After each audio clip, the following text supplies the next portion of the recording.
Intelligence మాజీ chief PSR Anjaneyulu arrest. PSR Anjaneyulu IPS కాదు, JPS, Jaganmohan Reddy personal secretary.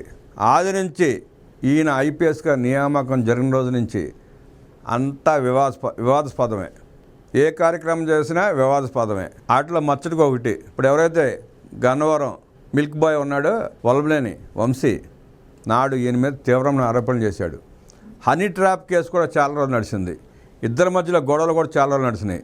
Vijayawada commissioner ఇద్దరి మధ్యలో చాలా రోజుల పాటు హనీ ట్రాప్ అంటూ గొడవ జరిగింది. తర్వాత జగన్మోహన్ రెడ్డి అధికారంలోకి వచ్చిన తర్వాత ఆ కేసు అయితే రాజీ చేసినట్టున్నాడు ఇద్దరి మధ్యలో. అప్పుడు దాకా ఇద్దరు కొట్టుకుంటూనే ఉన్నారు. అలాంటి సంఘటనలు చాలా ఉన్నాయి. ఈ మీద చాలా కార్యక్రమాలు చేశాడు. మళ్ళీ తర్వాత మధ్యలో ఎందుకు వెళ్ళిపోయాడు, బార్డర్ సెక్యూరిటీ ఫోర్స్కి వెళ్ళిపోయాడు. అక్కడి నుంచి మళ్ళీ జగన్మోహన్ రెడ్డి ముఖ్యమంత్రి అవగానే మేఘాల మీద పరిగెత్తుకొచ్చాడు. ముందేదో అప్పుడే ఐజీ ఇంటెలిజెన్స్ ఇస్తారని చెప్పి ఏదో ప్రచారం జరిగింది, ఇవ్వలేదు. ఏదో ట్రాన్స్పోర్ట్ కమిషన్ చేసినట్టున్నాడు.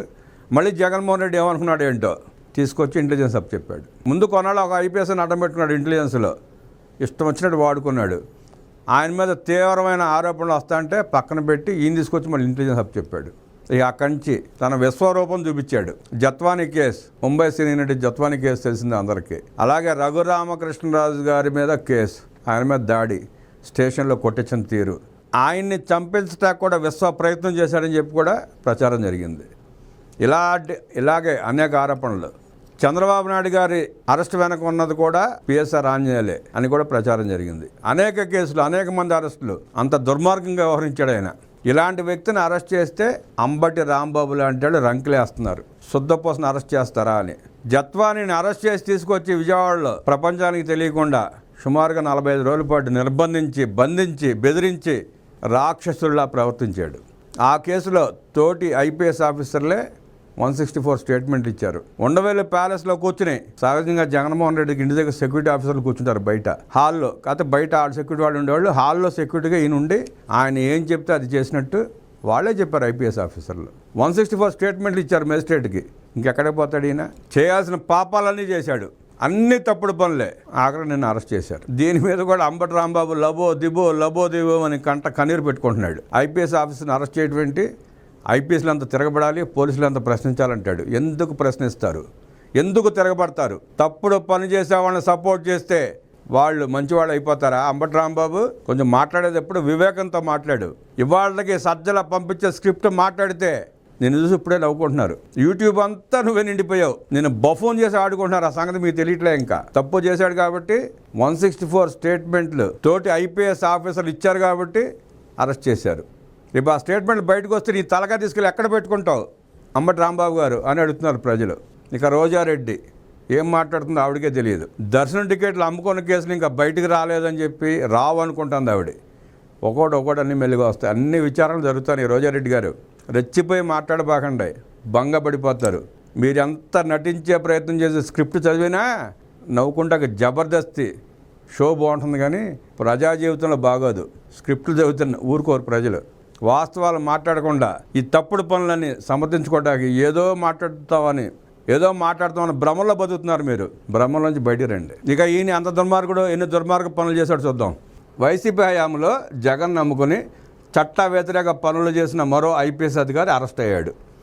ఐపీఎస్ అధికారిని అని మరిచి వైపీఎస్ అధికారిగా మారి చట్టాలను లెక్క చేయకుండా పనిచేసి వైఎస్ఆర్ ఆంజనేయులుగా ముద్ర వేసుకున్న ఐపీఎస్ అధికారి ఏపీ ఇంటెలిజెన్స్ మాజీ చీఫ్ పిఎస్ఆర్ ఆంజనేయులు. ఆయన్ని సిఐడి పోలీసులు అరెస్ట్ చేశారు.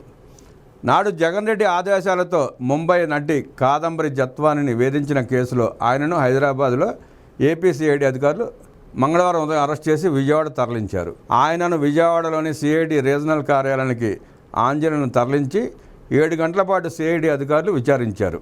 బుధవారం ఉదయం వరకు ఆయనను సిఐడి కార్యాలయంలో ఉంచి అనంతరం కోర్టులో హాజరుపరుస్తారు. తమ పదవులను, తమ హోదాను, తమ బలాన్ని, తమ అధికారాలని, తమ సలహాదారుని, తమ ప్రభుత్వ యంత్రాంగాన్ని ఒక మహిళ మీద ప్రయోగించి లొంగ తీసుకోవాలని చూసింది నాటి జగన్ రెడ్డి మాఫియా ప్రభుత్వం. నేడు ఆ మహిళకు న్యాయం చేసేలా ఇప్పటికే వైసీపీ నేత కుక్కల విద్యాసాగర్ని అరెస్ట్ చేసి 3 ఐపీఎస్ ఆఫీసర్లను సస్పెండ్ చేసి ఈరోజు సీనియర్ ఐపీఎస్ అధికారి పిఎస్ఆర్ ఆంజనేయులని అరెస్ట్ చేసింది కూటమి ప్రభుత్వం. వైసీపీ హయాంలో ఇంటెలిజెన్స్ చీఫ్గా పనిచేసిన ఆంజనేయులు అప్పటి సీఎం జగన్కు ఆయన అత్యంత విధేయుడిగా వ్యవహరించాడు. ప్రస్తుతం ఆంజనేయులు సస్పెన్షన్లో ఉన్నప్పటికీ జగన్ కోసం వైసీపీ కోసం పనిచేస్తున్నట్లుగా ఆరోపణలు ఎదుర్కొంటున్నారు. ఇప్పుడు జరుగుతున్న అరెస్టుల వెనక, కోర్టులో వీళ్ళు చెప్తున్న మాటల వెనక, విచారణలో మాకు తెలియదు, మర్చిపోయాం, ఫోన్లు పోయినాయి, ఫోన్లు ఎక్కడో తెలియదు, ఈ స్క్రిప్ట్ అంతా ఇప్పటికీ ఈ వైఎస్ఆర్ ఆంజనేయులే నడిపిస్తున్నాడని చెప్పి కథనాలు వస్తున్నాయి, ప్రచారం జరుగుతుంది. అంటే ఇప్పటికీ సిగ్గుపడట్లా ఆయన బహిరంగంగానే ఇంకా వైఎస్ జగన్మోహన్ రెడ్డికి సపోర్ట్ చేస్తూ ఈ కేసులన్నింటినీ మానిటర్ చేస్తున్నాడు. ఏ కేసులో ఎవరు ఎట్లాంటి సమాధానం చెప్పాలి, ఐపీఎస్ గురించి సెక్షన్ గురించి బాగా తెలిసిన వ్యక్తి కదా, ఎలా తప్పించుకోవాలని ట్రైనింగ్ ఇస్తున్నాడు అందరికీ, దొంగలందరికీ ట్రైనింగ్ ఇస్తున్నాడు. ఈయన ఐపీఎస్ ఆఫీసర్. దేశం సిగ్గుపడాలి, తల వంచుకోవాలి. ఇలాంటి అధికారులు ఉన్నందుకు దేశంలో ఉన్న ప్రజలంతా తల వంచుకోవాలి, సిగ్గుపడాలి. సస్పెన్షన్ కాలంలో హెడ్ క్వార్టర్ దాటి వెళ్ళకూడదనే నిబంధన ఉన్నప్పటికీ ఆయన హైదరాబాదులో ఉంటూ వైసీపీ హయాంలో జరిగిన వివిధ కుంభకోణాల్లో నిందితులకు అరెస్ట్ నుంచి ఎలా తప్పించుకోవాలి, ఒకవేళ అరెస్ట్ అయిన విచారణలో దొరకకుండా ఉండేందుకు ఏ విధంగా మాట్లాడాలి అనే విషయాలపై శిక్షణ ఇస్తూ వ్యూహాలు రచిస్తున్నారనే ఆరోపణలు ఉన్నాయి. సస్పెన్షన్ కాలంలో హెడ్ క్వార్టర్ దాటి వెళ్ళకూడదంట, వెళ్తే శిక్షే, వెళ్ళకూడదు నిబంధన కూడా ఉంది. ఈయన సస్పెండ్ అయ్యి సుమారుగా 6 నెలల పైన అయినట్టు ఉంది. 6 నెలల నుంచి ఆయన హైదరాబాద్లోనే ఉంటున్నాడు. మరి హెడ్ క్వార్టర్ వదిలి వెళ్ళకూడదని చెప్పి రాసుకున్నప్పుడు, నిబంధన ఉన్నప్పుడు హోంశాఖ అధికారులు చర్యలు ఎందుకు తీసుకోలేదు? దీని మీద చర్యలు తీసుకోవాలి కదా. 6 నెలలు ఈయన కేంద్ర కార్యాలయానికి వెళ్లకుండా హైదరాబాద్లోకి వచ్చి ఇవాళకి జగన్మోహన్ రెడ్డికి తొత్తులా పనిచేస్తూ ఉంటే చూస్తా ఎలా ఊరుకున్నారు, ఎందుకు చర్యలు తీసుకోలేదు అని చెప్పి ప్రజలు తీవ్రంగా స్పందిస్తున్నారు, ప్రశ్నిస్తున్నారు. దానికి మరి డిఐజీ గారు, డీజీపీ కార్యాలయం ఏం సమాధానం చెప్తుందో చూద్దాం. వైసీపీ అధినేత వైఎస్ జగన్మోహన్ రెడ్డికి అత్యంత సన్నిహితుడిగా పిఎస్ఆర్కు పేరుంది.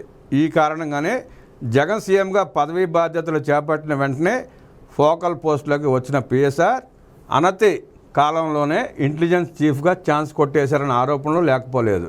అప్పటి నుంచి ఆయన పని అసాంఘిక కార్యక్రమాలకు వ్యూహాలు వెయిట్ చేయటం అన్నట్టుగా మారిపోయిందన్న ఆరోపణలు ఉన్నాయి. ఫోన్ ట్యాపింగ్ చేసి ప్రతిపక్ష నేతలను వేధించడంలో కీలక పాత్ర పోషించాడు. ఫోన్ ట్యాపింగ్ వ్యవహారం నెల్లూరు రూరల్ ఎమ్మెల్యే శ్రీధర్రెడ్డి గారు ఆరోపించినట్టుగానే ఆయన ఫోన్ కూడా ట్యాప్ చేశాడు ఈయన. ఆ వ్యవహారాన్ని ఆయన బయట పెట్టాడు అప్పుడే. కాకపోతే అప్పుడు జగన్మోహన్ రెడ్డి చర్యలు తీసుకోలేదు. మరి ఇప్పుడు ఆ ఫోన్ ట్యాపింగ్ కేసు శ్రీధర్రెడ్డి గారు పెట్టారో లేదో మనకైతే తెలియదు. పెట్టుంటే అదొక సీరియస్ కేసే అవుతుంది ఇప్పుడు ఈయన మీద. నెల్లూరు రూరల్ ఎమ్మెల్యే శ్రీధర్రెడ్డి గారు ఆరోపించింది అప్పుడు ఈయన మీదే ఫోన్ ట్యాపింగ్ కేసు. శ్రీధర్రెడ్డి గారు మీరు మర్చిపోయారా, కేసు పెట్టారో లేదో మాకు తెలియదు, కానీ కేసు పెట్టకపోతే కేసు పెట్టండి. సీనియర్ ఐపీఎస్గా ఉన్న ఆయన వైసీపీ హయాంలో రవాణా శాఖ కార్యదర్శిగా టీడీపీ సీనియర్ నాయకుడు మాజీ స్పీకర్ కోడెల శివప్రసాద్పై వేధింపులకు పాల్పడి ఆయన ఆత్మహత్య చేసుకునేలా చేశారు. కోడెల శివప్రసాదరావు గారి మరణానికి కారణం కూడా ఈ వ్యక్తే. అంతకుముందు కూడా గుంటూరు ఎస్పీగా ఉన్నప్పుడు కూడా చాలా ఇబ్బందులు పెట్టాడు కోడెల శివప్రసాదరావు గారిని. కోడెల శివప్రసాదరావు గారిని ఇబ్బంది పెట్టాడంటే ఆనాడు ఉన్న టీడీపీ నాయకులను ఇంకెంత వేధించి ఉంటాడో చూడండి. ఆనాడు గుంటూరులో ఉన్న నాయకులందరికీ తెలుసు ఎంత రాక్షసత్వంగా ప్రవర్తించాడు. తెలుగుదేశం పార్టీ అధికారంలో ఉన్నా కూడా అంత రాక్షసత్వంగా ప్రవర్తించాడు. ఇంటెలిజెన్స్ చీఫ్ హోదాలో పిఎస్ఆర్ జగన్తో పాటు వైసీపీ ప్రభుత్వ పెద్దలు చెప్పిన చాలా పనులను చక్కబెట్టారని ఆరోపణలు ఉన్నాయి. అందులో భాగంగానే వైసీపీ ముఖ్య నేత చెప్పగానే నిబంధనలను పక్కన పెట్టి ముంబై నుంచి జత్వానిని విజయవాడ తీసుకొచ్చేందుకు పిఎస్ఆర్ ఆంజనేయులు రంగంలోకి దిగాడు. వైసీపీ ముఖ్య నేత అంటే ఎవరో కాదు, వైఎస్ జగన్మోహన్ రెడ్డే. వైఎస్ జగన్మోహన్ రెడ్డి ఏది చెప్తే అది చేశాడు. వంటింట్లోకి వెళ్ళి అంట్లు కడగవయ్యా అంటే అంట్లు కడిగాడు, బట్టలు ఉతకవయ్యా అంటే బట్టలు ఉతికాడు. అట్లా చేశాడనమాట. అంటే ఆ రెండు చేశాడని కాదు, అలాంటి పనులు చేశాడు ఈయన. ఆమెపై ఏ కేసు పెట్టాలి, ఎలా అరెస్ట్ చేయాలనే విషయాలను అన్నీ తానే చూసుకున్నాడు. ప్రణాళిక సిద్ధం కాగానే వైసీపీ నేత కుక్కల విద్యాశాఖను పిలిపించి జత్వానికి వ్యతిరేకంగా ఫిర్యాదు చేయించాడు.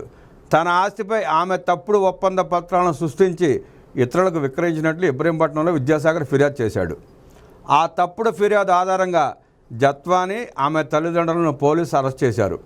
ముంబై వెళ్లి జత్వాని ఆమె తల్లిదండ్రులను అరెస్ట్ చేసి విజయవాడకు తరలించడం, రిమాండ్కు పంపడం తదితర వ్యవహారాలను కాంతి రాణా, విశాల్ గున్ని పర్యవేక్షించారు. ఆమెను విజయవాడ తీసుకొచ్చి వీటీపీఎస్కు సంబంధించిన గెస్ట్ హౌస్లో ఉంచి వేధింపులకు గురి చేశారు. నటి కుటుంబ సభ్యులపై కూడా కేసులు పెట్టి వేధించారు. అంతేకాకుండా రోజుల తరబడి తమ కస్టడీలో ఉంచుకుని జత్వానీపై వేధింపులకు పాల్పడ్డారని, తాము చెప్పినట్లు నడుచుకోవాలని స్టేట్మెంట్ ఇవ్వాలని ఆమెపై తీవ్ర స్థాయిలో ఒత్తిడి తీసుకొచ్చారని కూడా ముగ్గురు ఐపీఎస్ల పై ఆరోపణలు ఉన్నాయి. ఆ ముగ్గురు ఐపీఎస్పై ఆరోపణలు ఉన్నాయి. విశాల్ గుని, కాంతి రాణా టాటా వీళ్ళిద్దరూ 164 స్టేట్మెంట్లు ఇచ్చారు. చేసిన తప్పే ఆంజనేయులు చెప్పడం అలా చేయాల్సి వచ్చింది. ఆంజనేయులకి బిగ్ బాస్ చెప్పాడు, ఆయన చెప్పినట్టు ఈయన చేశాడు, ఈయన చెప్పినట్టు మేము చేశామని చెప్పి వాళ్ళు 164 స్టేట్మెంట్ ఇచ్చి స్పష్టంగా ఈయన చేసిన దుర్మార్గాలను వివరించారు. 2024 సార్వత్రిక ఎన్నికల్లో టీడీపీ నేతృత్వంలోని కూటమి అధికారంలోకి వచ్చిన తర్వాత ప్రభుత్వం మారగానే చంద్రబాబును కలిసేందుకు పిఎస్ఆర్ ఆంజనేయులు విశ్వ ప్రయత్నం చేశాడు. కానీ ఆయనను కలిసేందుకు సీఎం చంద్రబాబు ఇష్టపడలేదు. ఆ తదనంతర పరిణామాల్లో విజయవాడ వచ్చిన ముంబై నటి జత్వాని తనకు జరిగిన అన్యాయాన్ని వెల్లడించారు. ఓ పారిశ్రామికవేత్తపై ఉన్న కేసును విత్డ్రా చేయించేందుకు తనను ఇలా ఇబ్బందులకు గురి చేశారని నటి ఆరోపించారు. ఈ వ్యవహారాన్ని అధ్యయనం చేసిన కూటమి ప్రభుత్వం సిఐడికి ఈ కేసును అప్పగించింది. కేసు నమోదు చేసిన సిఐడి ఈ కేసులో భాగస్వాములైన ఐపీఎస్ అధికారులు పిఎస్ఆర్ ఆంజనేయులు, విశాల్ గున్ని, క్రాంతి రాణా టాటాను సస్పెండ్ చేస్తూ ఉత్తర్వులు ఇచ్చింది. అయితే విశాల్ గున్ని, క్రాంతి రాణా టాటా కోర్టుకు వెళ్ళి బెయిల్ తెచ్చుకోగా పిఎస్ఆర్ మాత్రం కనీసం బెయిల్ కోసం దరఖాస్తు కూడా చేసుకోలేదు. కనీసం బెయిల్ కూడా దరఖాస్తు చేసుకోవాలా. విజయవాడ నుంచి వచ్చేసి అంటే ఏం పీక్కుంటారులే పీక్కోండి అన్నట్టు, మామూలుగా సామాన్యుడి భాషలో చెప్పుకోవాలనుకుంటే ఏం పీక్కుంటారో పీక్కోండిలే అన్నట్టు విజయవాడ హెడ్ ఆఫీస్లో కూర్చోకుండా హైదరాబాద్ వచ్చేసి కూర్చున్నాడు ఆరాంగా. హెడ్ ఆఫీస్కి వెళ్ళే పని లేదు, కనీసం బెయిల్ కూడా అప్లై చేసే పరిస్థితి లేదు. చేయలా, ఎలాగూ బెయిల్ అప్లై చేసిన రాదు, ఎందుకు వచ్చిన దండగా, కోర్టుకు వెళ్ళిన అనవసరం అని చెప్పి ఇంట్లో కూర్చున్నాడు. సరే ఎప్పుడైతే అప్పుడు అరెస్ట్ చేసుకుంటారులే, వాళ్ళు అరెస్ట్ చేసినప్పుడు స్టేషన్కి వెళ్దాం అన్నట్టు కూర్చున్నాడు హారాంగా. విజయసాయి చెప్పినట్టు ఈ విశాల్ గున్ని, కాంతి రాణి టాటా 164 స్టేట్మెంట్లో ఆంజనేయులు గొట్లు మొత్తం ఎప్పతీశారు. మొత్తం ఎప్పతీసి చక్కగా చెప్పారు ఈయన ఏం చేశాడు. అలాగే మాజీ ఎంపీ, ప్రస్తుత deputy speaker Raghuramakrishnaraju custodial torture కేసుకు సంబంధించి కూడా పిఎస్ఆర్పై అభియోగాలు ఉన్నాయి. ఈ కేసులను పిఎస్ఆర్ నిందితుడిగా ఉన్నాడు. పిఎస్ఆర్ ఆంజనేయులపై గతంలోనే మరో కేసు కూడా నమోదైంది. ఏపీ ప్రభుత్వ ఉద్యోగుల సంఘం అధ్యక్షుడిగా ఉన్న కేఆర్ సూర్యనారాయణను తుపాకీతో బెదిరించారంటూ వచ్చిన ఫిర్యాదుపై గుంటూరు సిఐడి పోలీసులు కేసు నమోదు చేశారు. రఘురామకృష్ణరాజు గారి కస్టోడియల్ టార్చర్ కేసు కూడా ఈయన ఆధ్వర్యంలో జరిగింది. అలాగే సూర్యనారాయణని అప్పుడేదో జగన్మోహన్ రెడ్డిని ప్రశ్నించాడని, ఉద్యోగులకు సంబంధించిన జీతాలు సరిగ్గా ఇవ్వట్లేదని, ఆ పిఏలు డిఏలు ఆ గోలేదో ఆయన కొంచెం అంతకుముందు కొంచెం ఆయనకు అనుకూలంగా మాట్లాడేవాడు. ఉద్యోగులందరూ ఈయన వెనకాల పడి తరుముతా ఉంటే సూర్యనారాయణ గారు ఏదో ఒక స్టేట్మెంట్ ఇచ్చాడు. ఏదో వాళ్ళని మబ్బు పెట్టే ప్రయత్నం చేస్తూ జగన్మోహన్ గట్టిగా అడిగినట్టు ఉంటుందిలే అని. ఆ స్టేట్మెంట్ కోపం వచ్చింది జగన్మోహన్ రెడ్డికి. బాంచత్ నువ్వు నన్ను ప్రశ్నిస్తావా సూర్యనారాయణ అంటూ అది కూడా ఈయనకి చెప్పారు. ఈయన పిలిచి తల మీద రివాల్వర్ పెట్టాడంట, ఉంటావో పోతావో అని ఇష్టం తెలుసుకో అని. ఆ దెబ్బగా ఆయన భయపడి పారిపోయాడు. ఎలక్షన్లో అయిపోయి కూటమి ప్రభుత్వం వచ్చేవరకు మరి అడ్రస్ దొరకలేయింది. అంత భయపడిపోయాడు ఆయన, అంత భయపెట్టాడు ఈయన్ని. అది కూడా ఆయన కేసు పెట్టాడు. అవి కూడా పీటీ వారెంట్లో ఉంటున్నాయి దొరగారి మీద. ఈ క్రమంలో ఈ 2 కేసులకు సంబంధించి ప్రశ్నించే అవకాశం ఉన్నట్లు తెలుస్తోంది.